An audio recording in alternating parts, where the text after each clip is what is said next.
Hello and welcome to the Stacking Dinger Show. I am your host, Matthew, aka Sheep, aka Dark Sheep. Find me online at D4RKSH33P_. And today we are always joined by my co-host Billy Jones at SportsVizBJ online. And this week we have a special guest, Vlad Sedler, the head of MLB at FTN, longtime high-stakes MLB, NFL roto drafter. He is online at RotoGut. I just need to, of course, say up front that I'm from personal experience, the FTN season-long MLB package is awesome if you're interested in the roto side of things, as well as Underdog, because Vlad does do Underdog rankings over there. Welcome, Vlad. Thanks, guys. Good to see you. Love to come on once a year and say what's up and talk some best ball. I do DraftKings rankings too. Yes. I try to get out of it, and then every year it's like, man, hey, where are the DraftKings rankings at? I'm like, all right, let's go. Yeah, so that is kind of what we want to talk about a little bit. First, we came into this episode. We've got a few questions for you. You've got some stuff for us. So we're going to start, first with a little bit of business. Remember, if you join our YouTube channel here as a member, you get access to the secret Discord server available for members only. I just want to say thanks to everybody. We're coming on like 50 active members, and it's like most people have made it over to the Discord, and it's been an awesome conversation. And honestly, I didn't expect to get this many people joining in this year. So thank you everybody for doing it.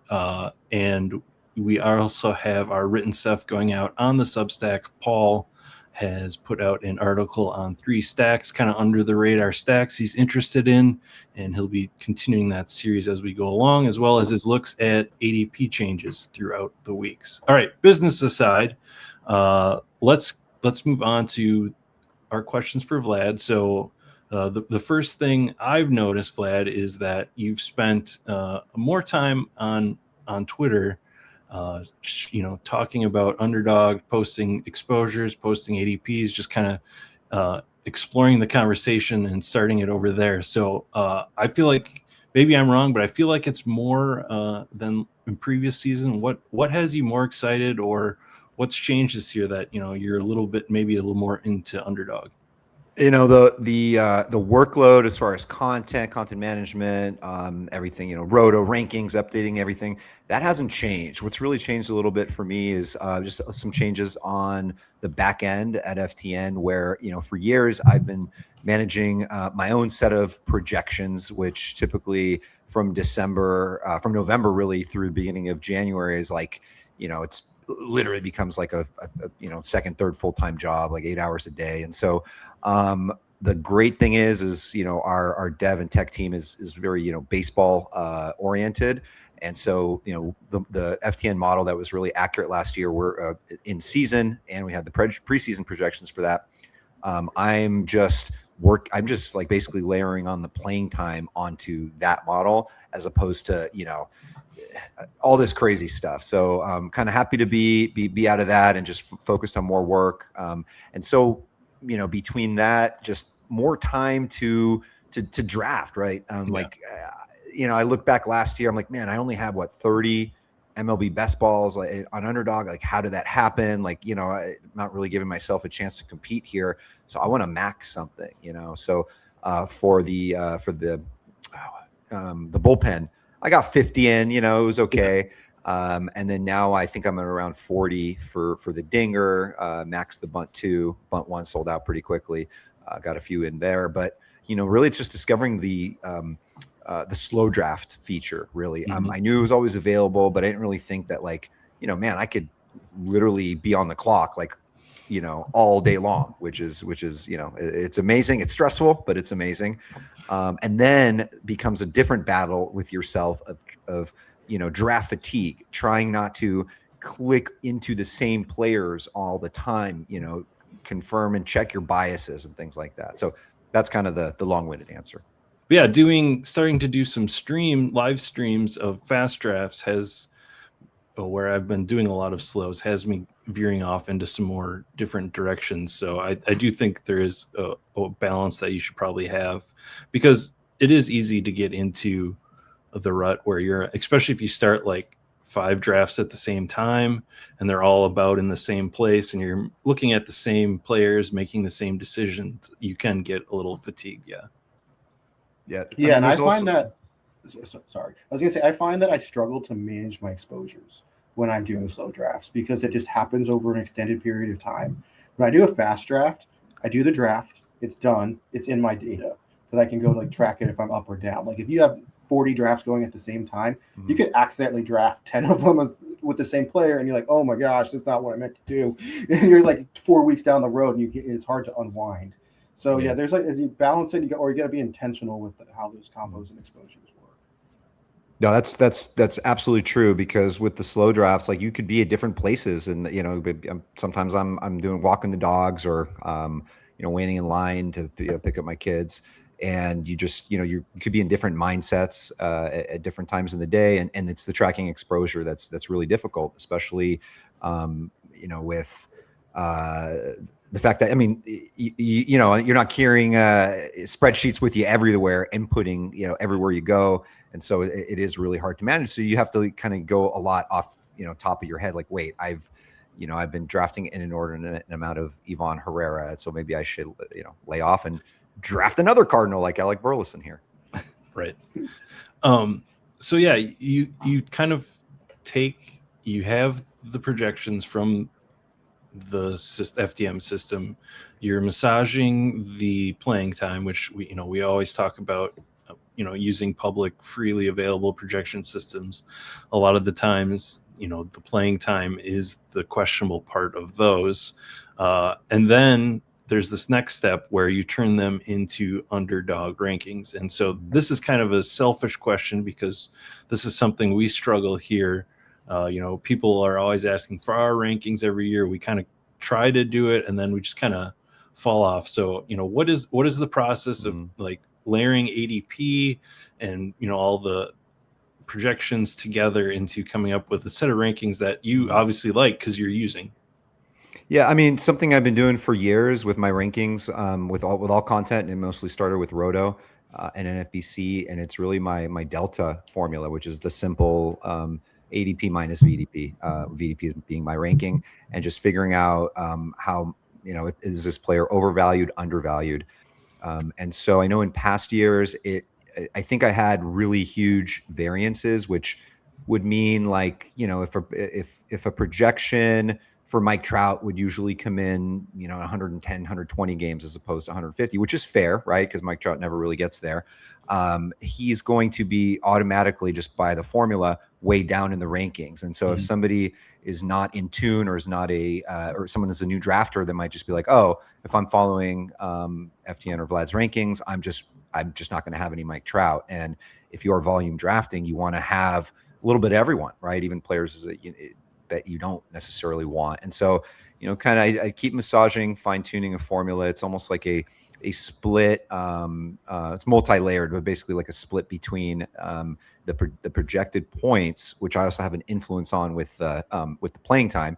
Of course, influence meaning what I think is actually realistic, as opposed to like what I want, right? Like, right. I might really, the projection systems for the models on Fangraphs and everywhere, like, may not necessarily love Roman Anthony as much as I do.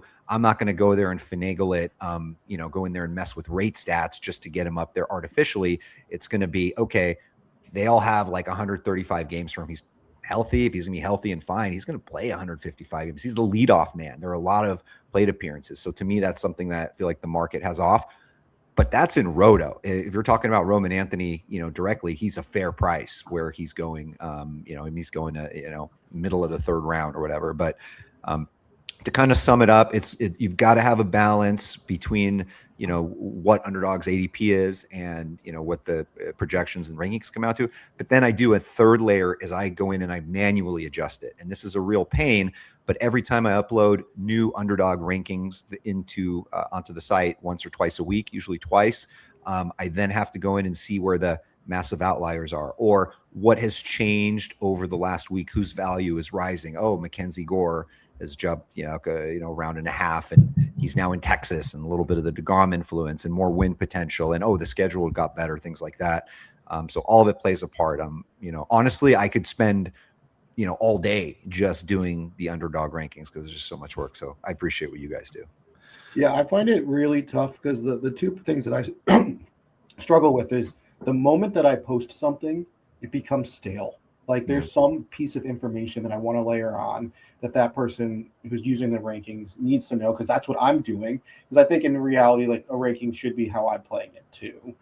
And then secondly, like my process is a lot around like understanding and learning the player pool and the targets. Like I end up putting someone way high because like that's how I feel about them, but that's not reasonable, as you said, how you would draft it. So this year is the first year I actually did like an analysis on this ADP. This is the actual band of like where he gets drafted within the 70th percentile, on the 30th percentile. So I have like a reasonable range, and I'm not like pushing someone too far outside of that, because historically I'd had people like 40 picks over or under, and that was non-useful like for drafting anymore. It was a good theoretical exercise, but our people ask for our rankings, and I feel like bad giving the rankings with that in there. I mean, that's what makes a really, honestly, like a great analyst in this space, and especially in best ball, is just the transparency, right? Because we are playing in this contest. We know there are things out of our element, like the season starts and chaos ensues, and we have no control. We drafted who we drafted. And so the best thing that we can do is, put it all out there. Just, just lay it all out. This is exactly how we think. And hey, I mean, then it feels even better if you are fully transparent and you won something with your own stuff that everyone had access to. It's a great feeling. That's true. That kind of leads into your first question, the chaos of the ceiling or the season. The first thing that you wanted to talk about was kind of like balancing teams for the playoffs and like building teams for the playoffs. So I don't know if you have, if you want to lay out a specific question around that, or just kind of talk about some of our ideas. Yeah, I mean, I'm super curious how the playoffs influence you. Like, there are the 3 rounds, 2 weeks apiece, whatnot, and do you have something formulaic? I know, Billy, analytical whiz, that where you are somehow weighting the rounds. Like, how are you, considering? So I think it's a lot. I think baseball could be a lot different than football, whereas, the whole strength of schedule thing, a lot of times in the NFL, things are flipped up on their heads. A couple weeks into the season, you lose a couple of key D linemen, cornerback, and then just everything changes. In baseball, for the most part, like you go into a season, that, the Nationals are going to be horrific. They're going to be someone we're going to want to target no matter what. And then you've got the Dodgers, no matter what, they have just a bunch of good pitchers. They're going to be tough to pitch against, or to hit, to use hitters against, especially when it comes to the playoffs. And then there's be like a team like the Mets, where it looks like they have everything in place, but then things fall apart all the time. You don't know who's the heck's going to be in the rotation, 6 months from now. So I'm just curious, Billy, how you weigh all of that, or use it as a tiebreaker, or what you do there with the playoffs. Yeah, I mean, it's a tough question. So I don't like, so you referenced it with the NFL. Like, it's very easy to be like, okay, I'm going to triangulate the schedule. And that's how, like, I'm going to stack against specific defenses, or certain offenses are going to go nuts in a window of time. And like, that makes a ton of sense. And for this, it's not perfect. It doesn't work perfectly like that. And the way I think of it is more of like, which player archetypes do I need to be able to hit ceiling outcomes? Mm-hmm. Because those are the type of players that in a short sprint will just push me over. And I need to, in the playoffs, you still need like, what is outlier outcomes? 1 out of 8, 1 out of 9 is still very much like a tail. So you're going to want to get players with big scores. So I'm really looking towards like archetype of players that have that in their ceiling versus players that might have like their season long projection look better than it would be if like directly applicable to this game. So that's one thing that I'm like really focused on, is the archetype of player on my team that could win me a tournament. What about you? I'm pretty nihilistic about it, to be perfectly honest. I'm I just want to advance teams. Like the playoffs are just so luck based that I don't know how much edge you can actually get from grinding the schedule. I mean, like the perfect example last year is the Rockies. Like, obviously they're going to have games in Coors in the playoffs, and they're always going to look good. So stacking Rockies always makes sense. And then they have just like horrific outcome that it doesn't even matter if they're home or away. They're You're just not bad. in the playoffs, Right. right? Yeah, you didn't even get there. there. You lose. Yeah, so I'm pretty nihilistic about the playoffs.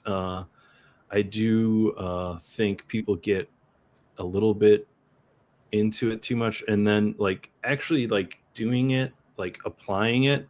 So let's say you're someone that's looking at the amount of games in the playoffs, right? And maybe you look at the finals. This team has one more game than on average in the 2 weeks or whatever it comes out to be. Then you have to work backwards too, because now you have to layer in, should I then factor in the team that has the most games in the third round? So I to me it's just like so many compounding factors that my brain can't handle it.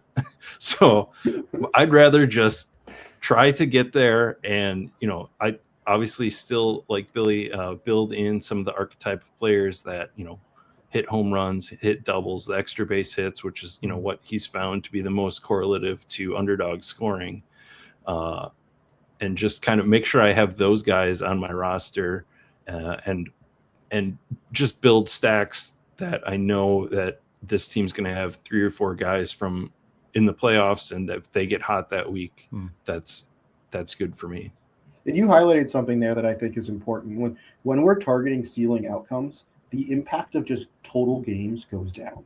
You really need extra base hits, home runs, ton of RBIs and runs in that window. And that's not going to ultimately change. Like, you have an extra game, you have more opportunities, but like that 5th or 6th game really like boosts your average, like your projection across the week by that extra game, but like doesn't really like shift a ton that ceiling likelihood. And so I think that's why we've been waiting down, like you might get like actually run down a bad path by like really targeting games if in your process.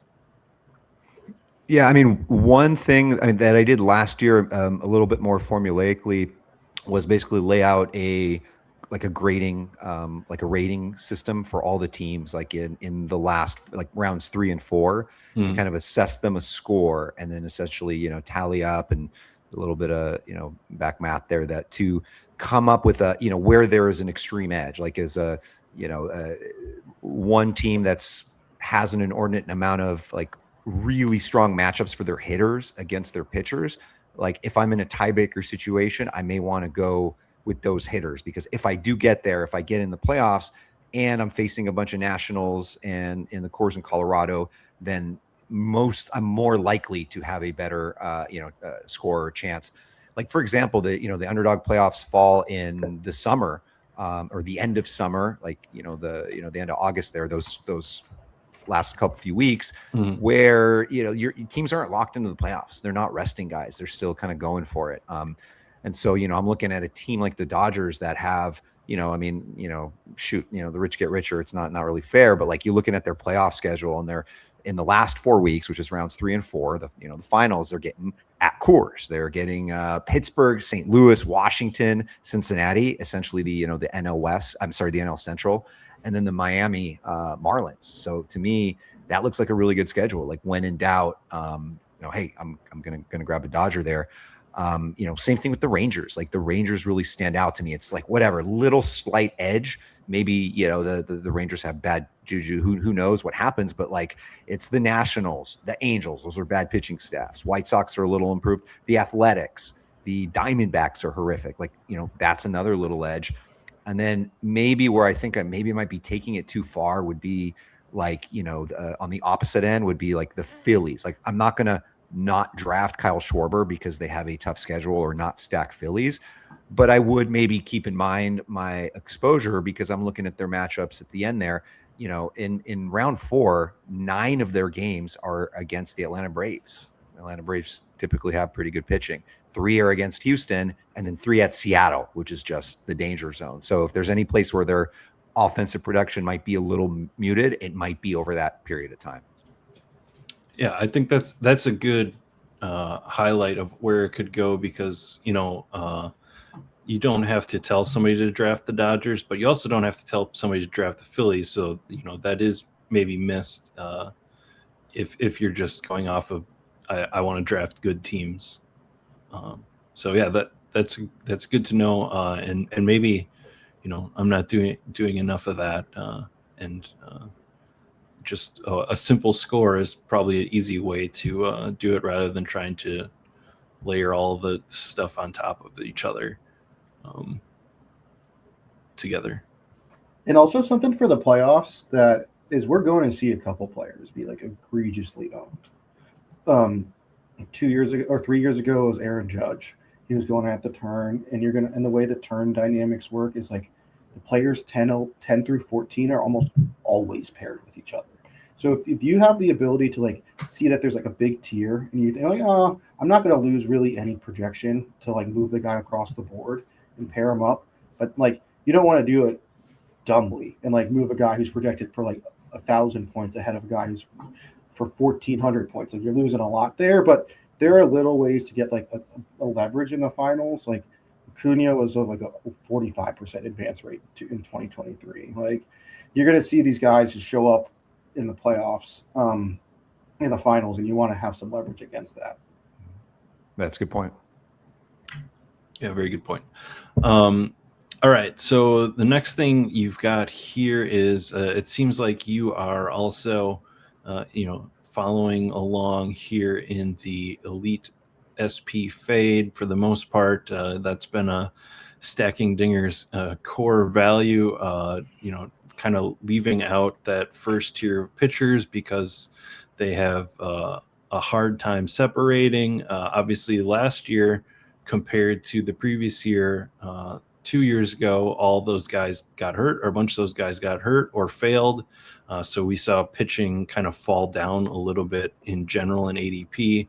This year, or last year, those guys succeeded. The Scooble and the Skeens and the Crochet really stood out. So now I think earlier in the season they were going a little bit higher, and I think they're starting to fall a little bit. But yeah, so I guess, is there anything else on what you're seeing from the second tier of guys that you are comfortable fading that first year? I mean, I think one of the tough quandaries we're in a lot is we're in a draft. We started with an outfielder and got a second outfielder we like, or top middle infielder or top infielder, and then it's 7 picks past Scooble's ADP. Like, how do you just not click on that, right? And it changes the build a little bit, but then you think, hey, I'm drafting a bunch of these. Let me not look the gift horse in the mouth and just take it. So I think like a full avoid on them is not wise, because these guys are elite. They're healthy. They're gonna get you 220, plus strikeouts. Win. Even Skeens is probably gonna get a little bit of a wins boost. So they're not full fades. It's I think there's a lot of similarities. The reason why I'm kind of not on Yamamoto and Christopher Sanchez, who I love. I mean, these guys are amazing pitchers, and same with Hunter Brown. But honestly, they're not much different than the guys going in the 60s. Like, to me, ADP is off on those guys. Like Brian Wu, Cole Reagans, Logan Gilbert, Freddie Peralta. Like, these are studs. These are guys that could easily, beat out Yamamoto, Sanchez, get you, higher win rate. And so, yeah, for that one reason, I think, I'm always good with waiting on pitchers. Christopher Sanchez is there, like more than half a round past his ADP. Listen, I'll go for it. But always in the back of your mind, you're thinking, man, do I really want to shop in the, and no offense if this is one of your guys, but like the Dalen Lyle range? You know what I mean? Like, there are these outfielders that have like no body of work, like, in MLB that, or are, we're going off some bit of good news. Like Wilyer Abreu can mash. He's a good hitter. And just this little bit of, he might get a chance to hit against lefties every day. All of a sudden we're pushing him up, and then the season starts like, the lefty thing isn't going to work out. We just signed this veteran, and now he's just hitting, against righties again. So, that middle, those outfielders in the 100s feel very uncomfortable, and you don't want to be shopping too much in that range. So that's something that I think we always got to keep in mind. I think what's particularly tricky, so best understanding like total scoring and how that converts to best ball scoring, because you're not really taking the total score. Yeah. You're taking the points scored over what is replacement for that week.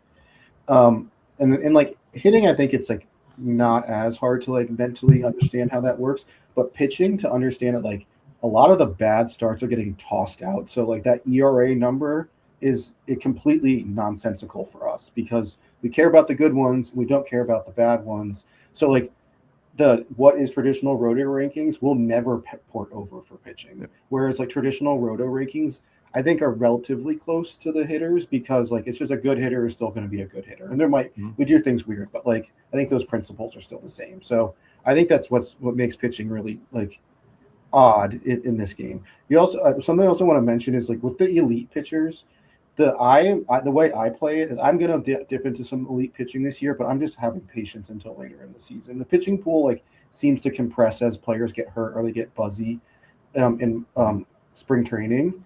And so I'm going to be looking to draft more 6-pitcher builds anchored by a stud as we get closer to the season. Was it Garrett Cole a couple years ago got hurt and he was going in the second or third round, and that was preseason, and you're just like all these teams that were just struggling right off the bat, and I'm like just not trying to opt into that before anyone's going bullpens yet. So that's just kind of my thoughts on like the elite pitching. By the way, relative question I want to ask you guys, like, so I know a lot of people are drafting, like if they're going to go 150 max in the in the dinger. And I know I'm guessing most people listening probably already know this question, or the answer. I'm just curious for you guys. Why is it important for people to stay along the lines of your entries, sort of matching the fill rate, I guess you could say?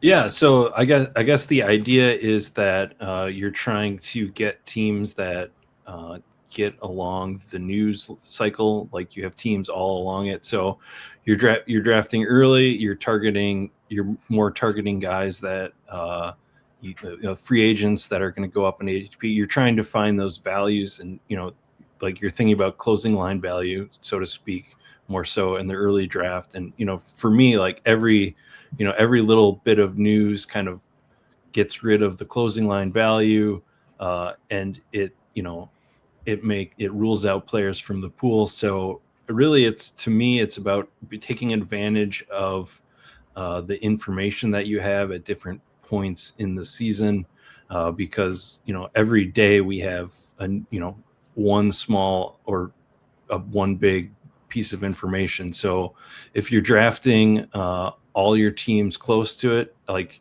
I could see doing that because then you have the most information. But for me, I want to balance the getting good ADP value with the information value. And on top of that, so Vlad, like a very common way to not do that is what's called barbelling. So you do a bunch in early, you get all these values that we think that the market is off on, and then you take a break during this middle dead zone, and then you come in late and you try to press a completely different edge by having a bunch of late information. I don't do it that extreme, but I do like spike my entries through a couple inflection points. So when the season starts, I put jam in more entries than I do any other week. Then like right as spring training starts, I do put a bit more in there because news will start to fly and things will move. And then I try to wait until like right towards the end. But I am constantly drafting throughout it. It's just like you have like peaks and valleys within there. Is there a I don't know if I really noticed it last year. Is there an influx of sort of like casuals, right? Like you guys are sharps. Are you like sort of waiting for like the fish in the water, like coming closer to the season, or like, oh, let me get into some softer leagues where I can really make the leap and advance? Or is that not the same like it is in DFS, where MLB basketball is so niche that you don't get enough of that coming in there? I will say that I think there is. It's not as extreme yet. I think it is so niche that most people getting into it, that you're going to see in a regular amount of doing regular drafts, 20, even 25 drafts, we'll call a medium amount. I think those people are, locked into MLB and at least locked into best ball and understand best ball principles. Mhm. But there is like an inflection point. I think the first one is when football kind of wraps up, fantasy football wraps up, because like when you're in the bullpen and fantasy football is still going on, you are just drafting against the most sick individuals in the contest. So yeah, and I'm fine with it because I'm just happy to be drafting again at that point. But I do tend to taper off even in the bullpen, just because I want to save more juice for the dinger. But there's that. I think when spring training hits, we'll get another influx of people. But I think in general, as the years go on, more and more people are in tune with what's going on. Like I talk about sometimes, maybe too often, reminisce, but the first year that I played, and tiny prize pool, but it was like all I got to do is look at projections and I have an edge, right? And now each year the player base that knows more information grows and it gets harder. So I think there's in general inflection points, and once you get close to the season, especially if there's overlay, you're going to get a different crowd into. I guess I should say that. So overlay being like the contest is looking like it's not going to fill. There are a group of underdog specific drafters that might not have even thought about drafting baseball this year, but they want to take advantage of that. So they'll start firing, maybe even auto drafting based on rankings or whatever. Some of them are very good at it. Some of them have gotten lucky, and some of them are bad. So that is another interesting inflection point. I'm hoping, as a proponent of the format, we don't have that this year to worry about. I was going to say either way, one of the best feelings like on a competition level is when you get some of the, like I don't really care for baseball, but I play, underdog like analyst types, on Twitter that come in and, they're in your league. And if, you advance over them, it just feels good. You're like, yeah, I know baseball, so I'm getting ahead. Yeah. I mean, like, I definitely feel like I flirt with I know data more than I know baseball, even though I do know baseball. Like, I think I'm actually like from a talent base, I can play baseball. I played in college, but like, I don't follow it on a daily perspective the way that like, I don't know any prospects. And I think that's where like definitely going to be an edge that like we didn't even think about Nick Kurtz last year. Like that was not even in our like realm of possibilities. But he not even ours. Yeah, not even I mean, not even Roto. Yeah, so like that's the type of stuff where like if you have true ball knowledge in this space, like there is major edge to be had. Yeah. Then there's plenty of people that think they have that too. I'm not talking about anybody specifically, but I mean even myself. I'll even throw myself there. I just enjoy the game and talking about it. That's kind of my fallback when I'm wrong. But yeah. Okay, so the other topic kind of related stuff is getting to the final rounds of the draft. So you asked a couple of things about talking about outfield at the end and pitcher at the end. So your outfielder 6 or 7 and your pitcher 6 or 7.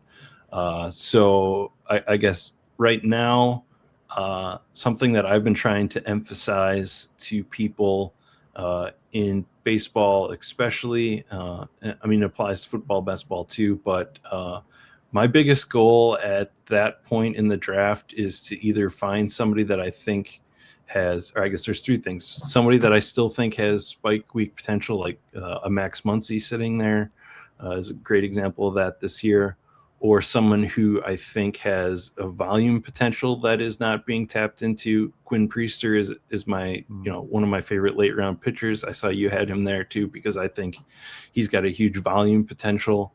And then the third and maybe the most important category is the player that isn't getting drafted in every draft.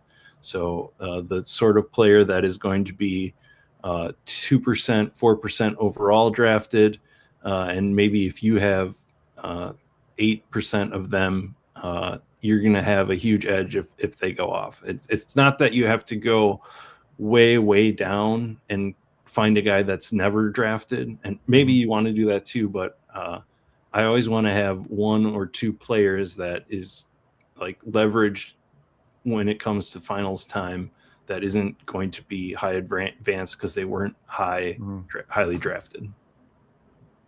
Yeah, I mean, exactly. Like, one of the things I noticed is if you really go deep down the ADP, you see guys like, I don't know the exact exposure. I'm sure there are, apps, and maybe you guys have that. Like, I know exactly how many George Valeras were drafted, but I know most people hadn't heard about George Valera until they went to Roster Resource and see him being, projected to hit second between Steven Kwan and Jose Ramirez. So like, okay, well, I'm going to draft 150. Let me sneak one of those shares in. But listen, you got to take your shots. Of course, when you are mixing in those type of guys, listen, anything can happen. I think one of and listen, I could be wrong here, but I feel like one of the guys that are getting overlooked are the catchers that are going to play 120 games who have, 130 games who have potential spike, that spike potential, like especially coming off a poor season, like Logan O'Hoppe mashes, he hits the ball hard. Nobody's drafting him. I don't even click on him. I don't look at him, and there's a good chance he is going to be, relevant this year. People love to hate on catchers because they're like, oh, they're going to get less at bats. They have to sit 1 day a week kind of deal. Yeah. If you look at the projected at bats for anyone around like 15 plus, it's no different than any catcher. So like I totally agree with you in the sense of like in a short sprint, catchers do mash often. They have their flaws as well. So I love that call. I mean, the one thing I was going to say is if you see any potential of them DHing, that's really the holy grail there. Like, Yainer Diaz a couple seasons ago, it's like, or even last year, like he DH'd so much because Yordan Alvarez missed the season basically. If you get those DH at bats, and if you got a guy that, set certain parameters, like look at guys who maybe projections have, a 90 plus average exit velocity, a 10+% barrel rate, 47% plus hard hit rate, just, put in certain parameters and see who pops out and see maybe, hey, start to dig into those guys. Like, oh, there's a chance this guy might, do a little bit of DHing, or he's going to play more often because the backup catcher really stinks and he's not good defensively. Things like that. Like, there's just so many edges. That's what makes best ball and baseball so beautiful. Yeah, that kind of piggyback what I was going to say. I think right now we're in an era of baseball where the catchers, maybe just last season, but just I feel like in general, catchers have better bats than they have in the recent few years. I think that that pushes them to that DH role more often than it had in the past. I think, and even Logan O'Hoppe, who you just called out, who's not being drafted because Mike Trout probably in a DH there, but you look at that lineup and Mike Trout goes down, and there's no reason that they have Travis d'Arnaud as the backup catcher. He's going to catch sometimes. He's kind of maybe just more of a coach sometimes in general, but he's not going to be DHing. They're going to put him at catcher, and Logan O'Hoppe could easily DH. So yeah, finding the DH possibilities, even now like Wilson Contreras last year, moving to first base. It didn't exactly work out because of some health and other reasons, but last year he was kind of a looked down on as a catcher, but you're digging in, that he's going to get DH and first base opportunities too. A total side note that might be relevant is that the Angels have a catcher as their manager, Kurt Suzuki. They also have Max Stassi on staff. They have another catcher on staff. So, hey, maybe there's something to it. I forgot that. Yeah. Kurt Suzuki. That was a name. All right. So then I guess, what people like to know, maybe we didn't really prep you for this, but people always like to get some player takes out of everybody that we have on the show. So, who are some guys? We kind of mentioned a few there at the end, but I'll open it up, throughout the whole thing, that maybe you don't want to give away all your VDP rankings, but who are some guys that are really standing out to you and that you're excited about? Or you can fade. You can give us a fade. We can be negative. Oh, a fade. Okay. Well, the first guy. I mean, this isn't very traditional, but Andrew Vaughn, by the way, your boy Sheep. If you have like a Churio, Yelich, or something building like that, just get Vaughn in there.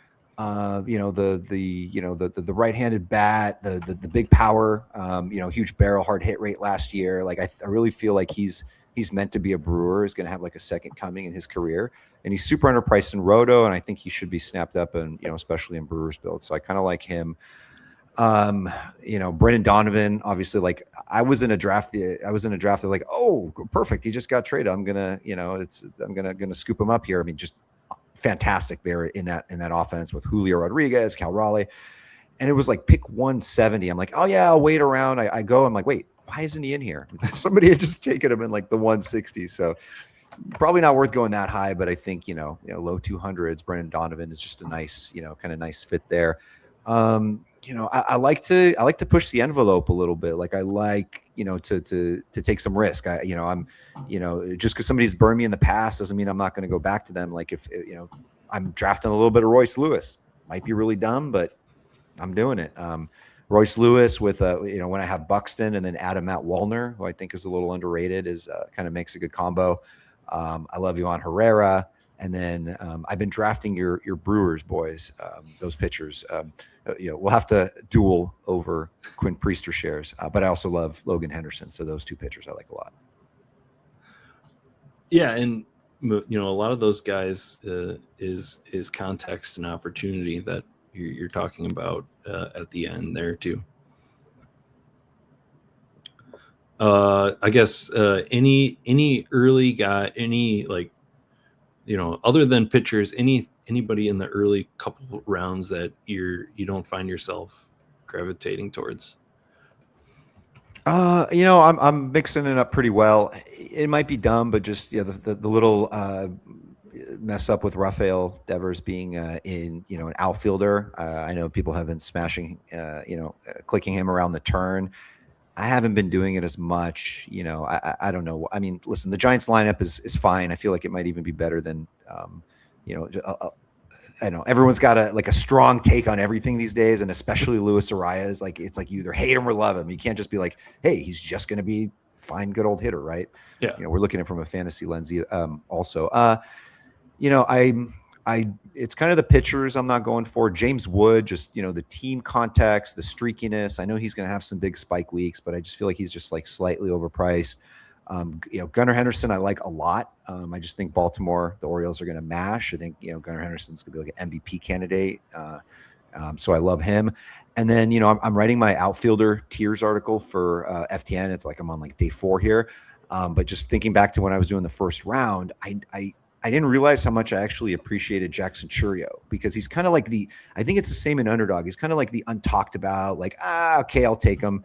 And it's because he wasn't like amazing last year, but he was a 20-year-old last year. Like, and he's like, if you look at his numbers, like everything, his stats and his underlying metrics were all like almost the same over the first 2 seasons. And he was hurt some of last year. So he's only got growth potential. So I think he's a pretty solid pick as well.